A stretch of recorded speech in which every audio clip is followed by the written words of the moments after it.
வணக்கம். தேசம் சிறப்பு செய்திகளுக்காக நான் உங்கள் ரேவதி குணால. வாழ்க்கை முடிந்துவிட்டது என ஒருபோதும் நினைக்க வேண்டாம். எம். குலசேகரன் கருத்து. வாழ்க்கையில் எவ்வளவு பெரிய சவால்கள் வந்தாலும் நம்பிக்கையை ஒருபோதும் கைவிடக்கூடாது எனவும், மனிதனை மீண்டும் எழச் செய்யும் தன்னம்பிக்கையும் ஆன்மீக வழிகாட்டுதல்களும் சமூகத்திற்கு இன்றியமையாதவை என பிரதமர் துணை அமைச்சர் குலசேகரன் வலியுறுத்தினார். மலேசியா முத்தமிழ் பக்தி பேரவையின் தலைவர் டாக்டர் ஜெயபாலன் எழுதிய தினசரி வாழ்க்கை திருப்புகள் என்ற நூலை வெளியீடு செய்து உரைகள் அவர் அவ்வாறு குறிப்பிட்டார். வணக்கம். டாக்டர் ஜெயபாலன், மலேசிய முருகபக்தி பேரவையின் தலைவர். இன்றைய தினம் லிம் கார்டன் ஏகேஎஸ் மண்டபத்தில் தினசரி வாழ்க்கைக்கு திருப்புகழ் என்ற என்னுடைய நூல் வெளியீடு கண்டது. இந்த நூல் வெளியீட்டிற்கு தலைமை தாங்க மாண்புமிகு எம். குலசேகரன் அவர்கள் வருகை தந்தார்கள். அதே நேரத்தில் முந்தோங் சட்டமன்ற உறுப்பினர் மாண்புமிகு துளசி அவர்களும் திரளான முருகன் அடியார்களும் இந்த நூல் வெளியீட்டு விழாவுக்கு வருகை தந்து ஆதரவு தந்து கொண்டிருக்கின்றார்கள். அதே வேளையில் தமிழகத்தில் இருந்து பேராசிரியர் சிவக்குமார் அவர்களுடைய திருப்புகழ் பேருரையும் இன்றைய தினம் நடைபெற்று கொண்டிருக்கின்றது. ஒரு நூல் வெளியீட்டு விழாவுக்கு இந்த மாதிரி கூட்டம் வருவது மகிழ்ச்சி தரக்கூடிய ஒன்றாக இருக்கின்றது. புத்தகங்களை மக்கள் மதிக்கின்றார்கள். புத்தகங்கள் படிக்கும் பழக்கம் நம்முடைய மக்களிடையே பரவலாக இருந்து வருவதை காட்டுகின்றது. ஆகவே புத்தகங்களுக்கு கொடுக்கக்கூடிய வரவேற்பு. அதே வேளையில் இந்த தினசரி வாழ்க்கைக்கு திருப்புகழ் என்ற நூல் எழுதியதன் நோக்கம் என்னவென்றால், எந்த ஒரு இலக்கியமும் அன்றாட வாழ்க்கைக்கு பயன்படாவிட்டால் அந்த இலக்கியம் அழிந்து போய்விடும்.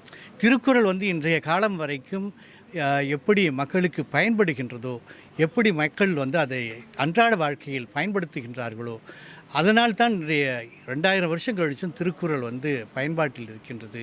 அந்த இலக்கியம் வாழ்ந்து கொண்டு இருக்கின்றது.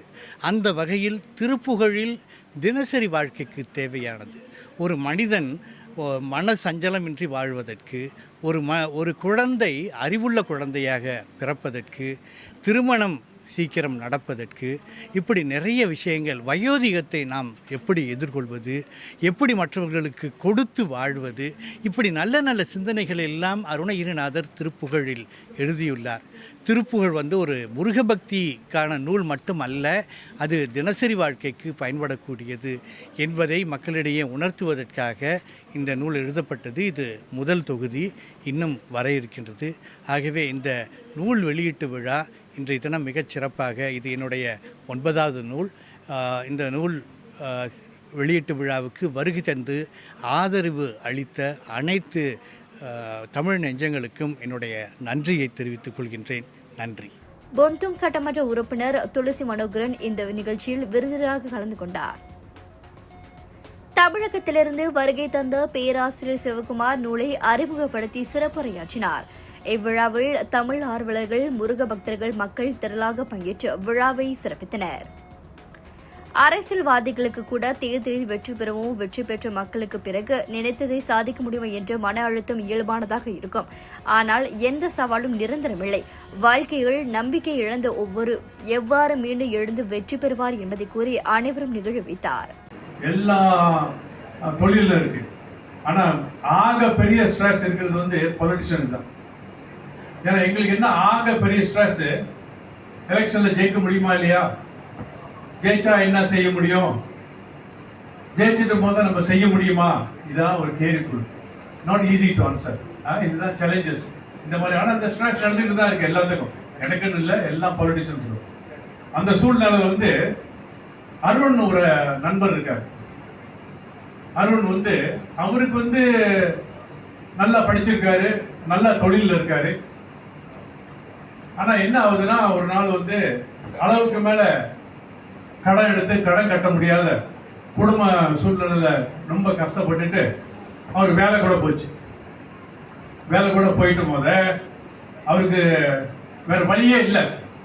என்ன முடிவு பண்ணிட்டாரு, நான் தற்கொலை பண்ணாதான் இது ஒரு நல்ல முடிவு வரும்னு அவர் அதை முடிவு பண்ணிட்டார். அப்ப அவரு எது மேல ஏறுறாரு, படி மேல ஏறி 17வது ஃப்ளோர்ல ஏறுறாரு. அங்க குதிச்சா என்னோட பிரச்சனை எல்லாம் முடிஞ்சிருக்கு. அவர் முடிவு பண்ணி குதிக்கும் போத தொலைபேசியில ஒரு கால் வருது. அவங்க தாயார் கூப்பிடுறாங்க, தம்பி சாப்பிட்டியா, என்ன சாப்பிட்ட, வீட்டுக்கு வா, வீட்டுக்கு வந்து சாப்பிட சொல்லும்போது அவருக்கு தவிக்கிறார். அவருக்கே விளங்கல இந்த மாதிரி சூழ்நிலை வந்து இந்த மாதிரி டெலிஃபோன் கால் வந்திருக்குன்னு. அவர் அதை கேட்டுட்டு நேராக வீட்டுக்கு போயிட்டு அழுந்துட்டு கண்ணீர் விட்டுட்டு அவங்க அம்மா ஆக்கின சாப்பாடு சாப்பிட்டு மன கொஞ்சம் திருப்தியா இருக்கு. ஏன்னா அவர் முடிவு பண்ணிட்டார், அவர் வாழ்க்கையில் வந்து இதுக்கு மேல வேலை கிடைக்காது, நான் நல்ல சூழ்நிலை இருக்க முடியாது, எப்படி சமுதாயத்தை முன்னுக்கு நம்ம இருக்க முடியாது, எல்லாம் நம்ம எழுத்தாளர் ப்ரொஃபஸர் ஜெயபாலன் மாதிரி இருக்க முடியுமா? இருக்க முடியாது இல்ல. அப்ப என்ன இருந்தாலும் எல்லா ஆளுக்கும் எல்லா மனிதருக்கும் கடவுள் ஒரு டைம் கொடுப்பார். நான் இது எத்தனை வாட்டி பார்த்துருக்கேன். அந்த டைம் வரும்போது கண்டிப்பா அந்த தசையும் மாறும், அந்த டைமும் மாறும். அப்ப இந்த பையனுக்கு வந்து பாருங்க, இந்த அருண் அந்த பையனுக்கு அவ்வளோ கஷ்டமான சூழ்நிலையில அவர் இப்ப புதுசா வேலைக்கு எழுதி பண்ணும்போது அவருக்கு வேலை கிடைச்சு, வேலை ஒண்டி கிடைக்கல, வேலை கிடைச்சு நல்லா சிஇஓ வந்துட்டாரு. அப்புறம் தான் அவருக்கு நம்பிக்கை வருது, வாழ்க்கையில் வந்து அந்த தன்னம்பிக்கை வருது. அவங்க மாதிரி ஆளு இந்த புக்கை வந்து கண்டிப்பா படிக்கணும். மனமுடிந்தவர்களுக்கு நம்பிக்கையும் தன்னம்பிக்கையும் ஊட்டும் நூல்கள் சமூகத்திற்கு மிக தேவையானதுவே என்றும் அவை மனிதர்களின் வாழ்க்கையை மாற்றும் வல்லமை கொண்டவை எனவும் அவர் பாராட்டினார். அருணகிரிநாதர் அருளிய திருப்புகழ் முருக பக்தி பாடல்களாக மட்டுமல்லாமல் மன அமைதி, நல்லொழுக்கம், குடும்ப ஒற்றுமை, குழந்தைகளின் பண்பாட்டு வளர்ச்சி, முதுமைகள் மனநிறைவு மற்றும் பிறருக்கு கொடுத்து வாழும் உயரிய மனிதநேய மதிப்புகளையும் எடுத்துரைக்கும் அரிய வாழ்க்கை நூலாக இருப்பதாக விளக்கினார். இந்த உண்மையை மக்களிடம் கொண்டு சேர்க்கும் நோக்கிலேயே இந்த நூல் உருவாக்கப்பட்டுள்ளதாகவும் இது தொகுதி மட்டுமே எனவும் தொடர்ந்து அடுத்தடுத்த தொகுதிகளை வெளியிட திட்டமிட்டதாகவும் தெரிவித்தார். இத்துடன் இன்றைய செய்திகள் நிறைவடைகின்றன. மேலும் பல ஆன்மீக செய்திகளை தெரிந்து கொள்ள தேசம் டிவி மலேசியா யூடியூப், டிக்டாக் மற்றும் இதர சமூக வலைதளங்களை பின்தொடருங்கள்.